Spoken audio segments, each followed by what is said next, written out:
تفہیم القرآن، روزانہ ایک رکوع، ترجمہ و تفسیر کے ساتھ قرآن کو سمجھیں۔ سبسکرائب کریں اور جڑے رہیں۔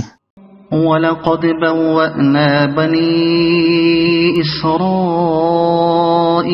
مُبَوَّأَ صِدْقٍ وَرَزَقْنَاهُم مِّنَ الطَّيِّبَاتِ فَمَا اخْتَلَفُوا حَتَّى جَاءَهُمُ الْعِلْمُ إِنَّ رَبَّكَ يَقْضِي بَيْنَهُمْ يَوْمَ الْقِيَامَةِ فِيمَا كَانُوا فِيهِ يَخْتَلِفُونَ۔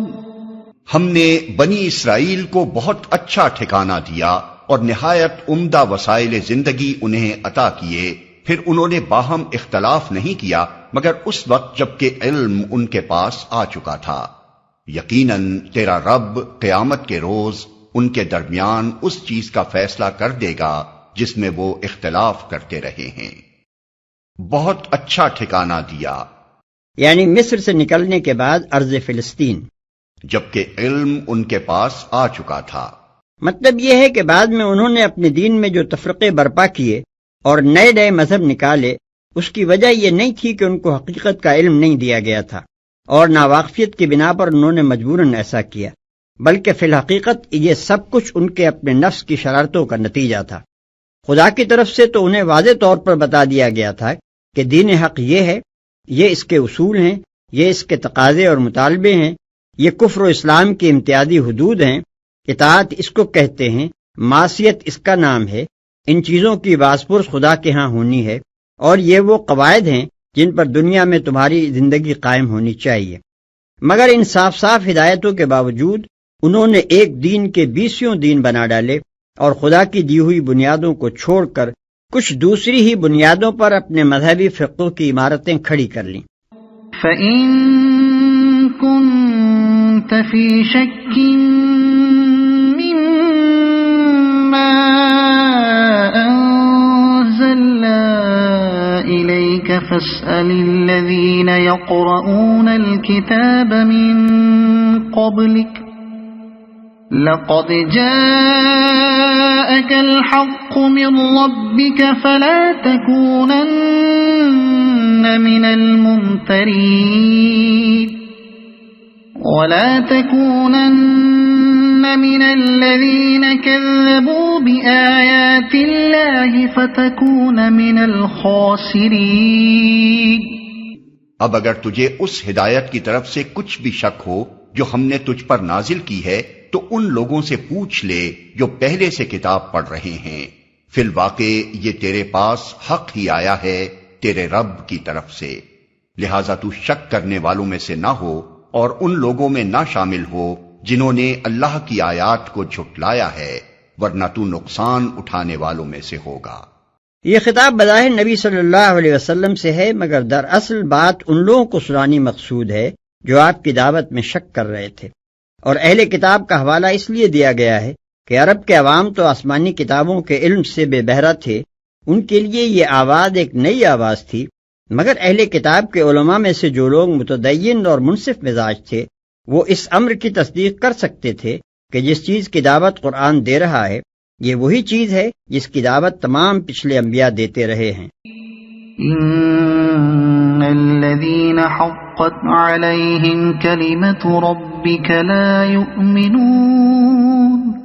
حقیقت یہ ہے کہ جن لوگوں پر تیرے رب کا قول راست آ گیا ہے ان کے سامنے خواہ کوئی نشانی آ جائے، جن لوگوں پر تیرے رب کا قول راست آ گیا ہے، یعنی یہ قول کہ جو لوگ خود طالب حق نہیں ہوتے اور جو اپنے دلوں پر ضد، تعصب اور حق دھرمی کے قفل چڑھائے رکھتے ہیں اور جو دنیا کے عشق میں مدہوش اور عاقبت سے بے فکر ہوتے ہیں، انہیں ایمان کی توفیق نصیب نہیں ہوتی۔ وَلَوْ جَاءَتْهُمْ كُلُّ آيَةٍ حَتَّى يَرَوُا الْعَذَابَ الْأَلِيمَ فَلَوْلَا كَانَتْ قَرْيَةٌ آمَنَتْ فَنَفَعَهَا إِيمَانُهَا إِلَّا قَوْمَ يُونُسَ لما آمنوا كشفنا عنهم عذاب الخزي في الحياة الدنيا فمتعناهم إلى حين وہ کبھی ایمان لا کر نہیں دیتے جب تک کہ دردناک عذاب سامنے آتا نہ دیکھ لیں۔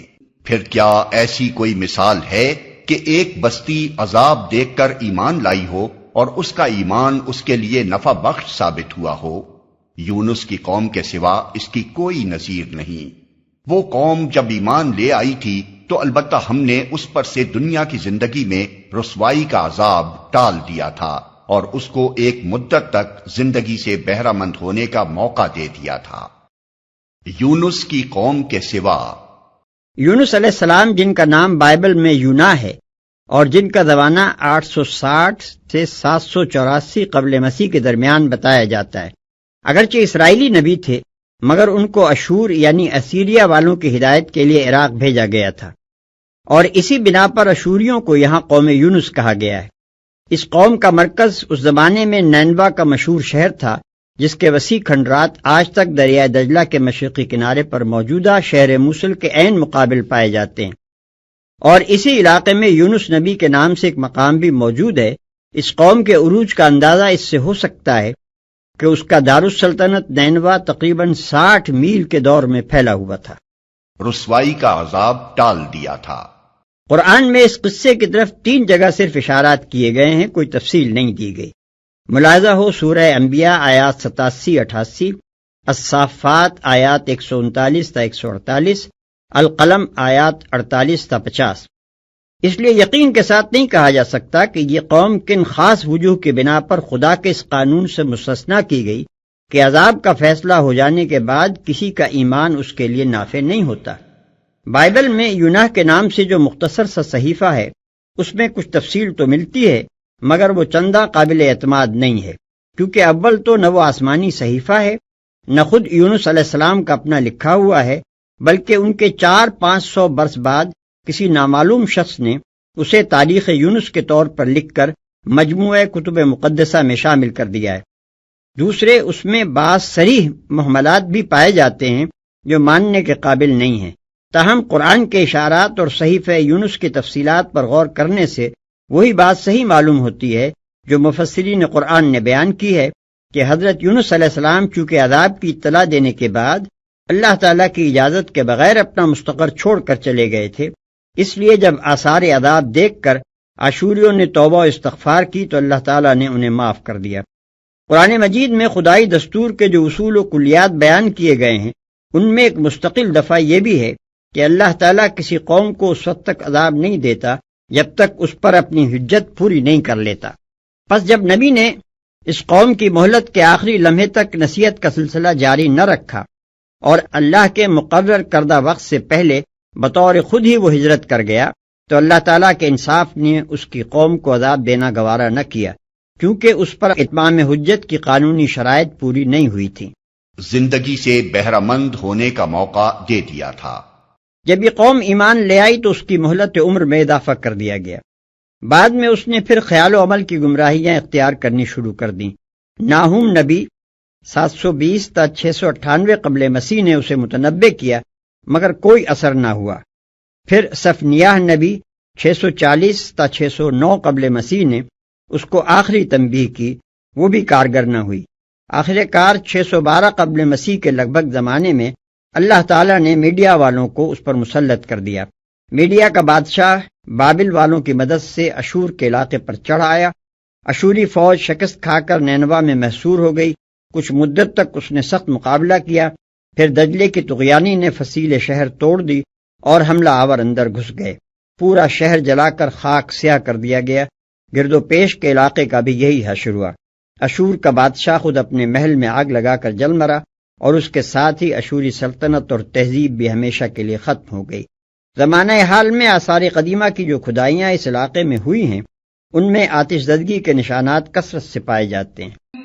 وَلَوْ شَاءَ رَبُّكَ لَآمَنَ مَن فِي الْأَرْضِ كُلُّهُمْ جَمِيعًا أَفَأَنْتَ تُكْرِهُ النَّاسَ حَتَّى يَكُونُوا مُؤْمِنِينَ۔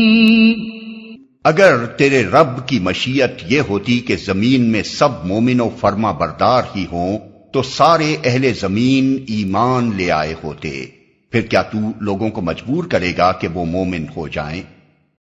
سارے اہل زمین ایمان لے آئے ہوتے، یعنی اگر اللہ کی خواہش یہ ہوتی کہ اس کی زمین میں صرف اطاعت گزار و فرما بردار ہی بسیں اور کفر و نافرمانی کا سرے سے کوئی وجود ہی نہ ہو، تو اس کے لیے نہ یہ مشکل تھا کہ وہ تمام اہل زمین کو مومن و مطیع پیدا کرتا، اور نہ یہی مشکل تھا کہ سب کے دل اپنے ایک ہی تکوینی اشارے سے ایمان و اطاعت کی طرف پھیر دیتا، مگر نوع انسانی کے پیدا کرنے میں جو حکیمانہ غرض اس کے پیش نظر ہے وہ اس تخلیقی و تکوینی جبر کے استعمال سے فوت ہو جاتی ہے۔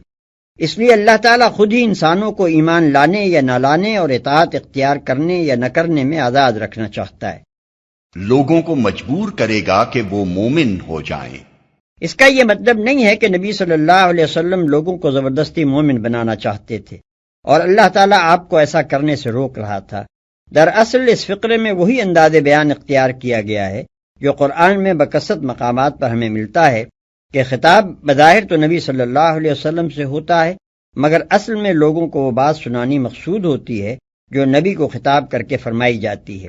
یہاں جو کچھ کہنا مقصود ہے وہ یہ ہے کہ لوگوں حجت اور دلیل سے ہدایت و ضلالت کا فرق کھول کر رکھ دینے اور راہ راست صاف صاف دکھا دینے کا جو حق تھا وہ تو ہمارے نبی نے پورا ادا کر دیا ہے۔ اب اگر تم خود راست رو بننا نہیں چاہتے اور تمہارا سیدھی راہ پر آنا صرف اسی پر موقوف ہے کہ کوئی تمہیں زبردستی راہ راست پر لائے، تو تمہیں معلوم ہونا چاہیے کہ نبی کے سپرد یہ کام نہیں کیا گیا ہے۔ ایسا جبری ایمان اگر اللہ کو منظور ہوتا تو اس کے لیے اسے نبی بھیجنے کی ضرورت ہی کیا تھی؟ یہ کام تو وہ خود جب چاہتا کر سکتا تھا۔ وما كان لنفس أن تؤمن إلا بإذن الله ويجعل الرجس على الذين لا يعقلون۔ کوئی متنفس اللہ کے اذن کے بغیر ایمان نہیں لا سکتا، اور اللہ کا طریقہ یہ ہے کہ جو لوگ عقل سے کام نہیں لیتے وہ ان پر گندگی ڈال دیتا ہے۔ اللہ کے اذن کے بغیر ایمان نہیں لا سکتا۔ یعنی جس طرح تمام نعمتیں تنہا اللہ کے اختیار میں ہیں اور کوئی شخص کسی نعمت کو بھی اللہ کے اذن کے بغیر نہ خود حاصل کر سکتا ہے نہ کسی دوسرے شخص کو بخش سکتا ہے، اسی طرح یہ نعمت بھی کہ کوئی شخص صاحب ایمان ہو اور راہ راست کی طرف ہدایت پائے اللہ کے اذن پر منحصر ہے۔ کوئی شخص نہ اس نعمت کو اذن الہی کے بغیر خود پا سکتا ہے اور نہ کسی انسان کے اختیار میں یہ ہے کہ جس کو چاہے یہ نعمت عطا کر دے۔ پس نبی اگر سچے دل سے یہ چاہے بھی کہ لوگوں کو مومن بنا دے تو نہیں بنا سکتا، اس کے لیے اللہ کا اذن اور اس کی توفیق درکار ہے۔ وہ ان پر گندگی ڈال دیتا ہے۔ یہاں صاف بتا دیا گیا کہ اللہ کا اذن اور اس کی توفیق کوئی اندھی بانٹ نہیں ہے کہ بغیر کسی حکمت اور بغیر کسی معقول ضابطے کے یوں ہی جس کو چاہا نعمت ایمان پانے کا موقع دیا اور جسے چاہا اس موقع سے محروم کر دیا، بلکہ اس کا ایک نہایت حکیمانہ ضابطہ ہے، اور وہ یہ ہے کہ جو شخص حقیقت کی تلاش میں بے لاگ طریقے سے اپنی عقل کو ٹھیک استعمال کرتا ہے، اس کے لیے تو اللہ کی طرف سے حقیقت رسی کے اسباب و ذرائع اس کی صحیح و طلب کے تناسب سے مہیا کر دیے جاتے ہیں، اور اسی کو صحیح علم پانے اور ایمان لانے کی توفیق بخشی جاتی ہے۔ رہے وہ لوگ جو طالب حق ہی نہیں ہیں اور جو اپنی عقل کو تعصبات کے پھندوں میں پھانسے رکھتے ہیں یا سرے سے تلاش حقیقت میں اسے استعمال ہی نہیں کرتے، تو ان کے لیے اللہ کے خزانہ قسمت میں جہالت اور گمراہی اور غلط بینی اور غلط کاری کی نجاستوں کے سوا اور کچھ نہیں ہے۔ وہ اپنے آپ کو انہی نجاستوں کا اہل بناتے ہیں اور یہی ان کے نصیب میں لکھی جاتی ہیں۔ قل انظروا ماذا في السماوات والأرض وما تغني الآيات والنذر عن قوم لا يؤمنون۔ ان سے کہو زمین اور آسمانوں میں جو کچھ ہے اسے آنکھیں کھول کر دیکھو، اور جو لوگ ایمان لانا ہی نہیں چاہتے ان کے لیے نشانیاں اور تنبیہیں آخر کیا مفید ہو سکتی ہیں۔ یہ ان کے اس مطالبے کا آخری اور قطعی جواب ہے جو وہ ایمان لانے کے لیے شرط کے طور پر پیش کرتے تھے کہ ہمیں کوئی نشانی دکھائی جائے جس سے ہم کو یقین آ جائے کہ تمہاری نبوت سچی ہے۔ اس کے جواب میں فرمایا جا رہا ہے کہ اگر تمہارے اندر حق کی طلب اور قبول حق کی آمادگی ہو تو وہ بے حد و حساب نشانیاں جو زمین و آسمان میں ہر طرف پھیلی ہوئی ہیں تمہیں پیغام محمدی کی صداقت کا اطمینان دلانے کے لیے کافی سے زیادہ ہیں۔ صرف آنکھیں کھول کر انہیں دیکھنے کی ضرورت ہے، لیکن اگر یہ طلب اور یہ آمادگی ہی تمہارے اندر موجود نہیں ہے تو پھر کوئی نشانی بھی خواہ وہ کیسی ہی خارق عادت اور عجیب و غریب ہو تم کو نعمت ایمان سے برابر نہیں کر سکتی۔ ہر معجزے کو دیکھ کر تم فرعون اور اس کی قوم کے سرداروں کی طرح کہو گے کہ یہ تو جادوگری ہے۔ اس مرض میں جو لوگ مبتلا ہوتے ہیں ان کی آنکھیں صرف اس وقت کھلا کرتی ہیں جب خدا کا قہر و غضب اپنی ہولناک سخت گیری کے ساتھ ان پر ٹوٹ پڑتا ہے، جس طرح فرعون کی آنکھیں ڈوبتے وقت کھلی تھیں، مگر عین گرفتاری کے موقع پر جو توبہ کی جائے اس کی کوئی قیمت نہیں۔